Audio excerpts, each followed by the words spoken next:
কাজ আপনি করেন নাই, আমি করি নাই, এই কাজটাকে যারা পেছনে পেছনে বলে এমন একদল আছে না নাই? আল্লাহ বলেন যারা সামনাসামনি মানুষকে অপমান করে এবং যারা পেছনে পেছনে মানুষের বদনাম করে, এই সমস্ত গীবতকারীদের জন্য অনিষ্ট ধ্বংস পৃথিবীর কেউ ঠেকাতে পারবে না। এটা হলো একদলের। এরপর আল্লাহ রাব্বুল আলামিন সূরাতুল হুমাযার দ্বিতীয় আয়াতে বলেন আল্লাযী জামাআ মালান ওয়া আদ্দাদা। দ্বিতীয় নম্বর আল্লাহ রাব্বুল আলামিন বলেন ওই ব্যক্তি ধ্বংস, জামা আল্লাযী ওই ব্যক্তি, জামা যিনি একত্রিত করে সঞ্চয় করে, মালান সম্পদ, ওয়া আদ্দাদাহু এবং অন্যায় পথে ইনকাম করে, সুদের রাস্তায় ঘুষের রাস্তায় অন্যায় পথে ইনকাম করে, ওয়া আদ্দাদাহু ওই ইনকামটাকে বারবার গণনা করে, আমার কত টাকা হইল, আমার কত সম্পদ হইল।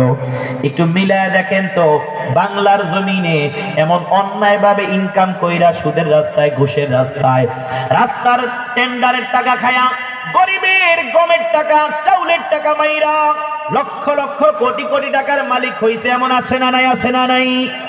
আবার একটু খেয়াল করেন, একটু মিলায় দেখবেন আয়াতে কারিমার সাথে। আল্লাহ রাব্বুল আলামিন সূরাতুল হুমাযার তৃতীয় নম্বরে আয়াতে বলেন আল্লাযী জামাআ মালান ওয়া আদ্দাদা। এরপর আয়াতে তিন নম্বর আয়াতে বলেন ইয়াহসাবু আন্না মালাহু আখলাদা।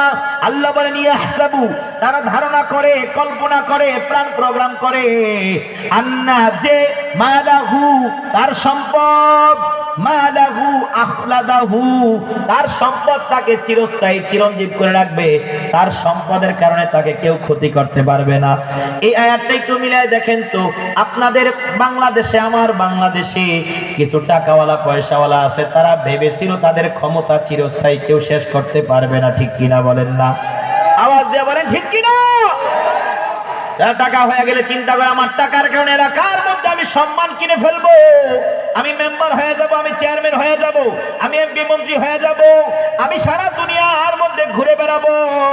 আল্লাহ রাব্বুল আলামিন ধমক দিয়ে বলেন কাল্লা লা ইউমবাযান্না ফিল হুতামা। আল্লাহ বলেন কাল্লা, না না, কোশ্চিন কালেও নয়, লা ইউমবাযান্না আমি অবশ্যই, লাম লামে তাকিদের জন্য আল্লাহ এনে বলেন অবশ্যই আমি তাদেরকে প্রবেশ করাবো ফিল হুতামা চূর্ণ বিচূর্ণকারী জাহান্নামের মধ্যে।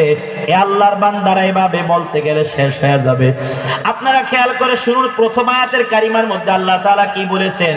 যারা আমরা সামনে সামনে বদনাম বলি, পেছনে পেছনে বদনাম বলি, আল্লাহ তাআলা বলেন আমাদেরকেও চূর্ণ বিচূর্ণকারী হুতামা নামক জাহান্নামের মধ্যে আপনাকে আমাকে ফেলবে। একটু খেয়াল করে দেখেন তো, আপনার এলাকার, আমার এলাকার, আপনার মধ্যে আমার মধ্যে অভ্যাসটা যতটুকু আছে, আল্লাহ মাফ করুন, আপনার ঘর আমার ঘরের মধ্যে আমাদের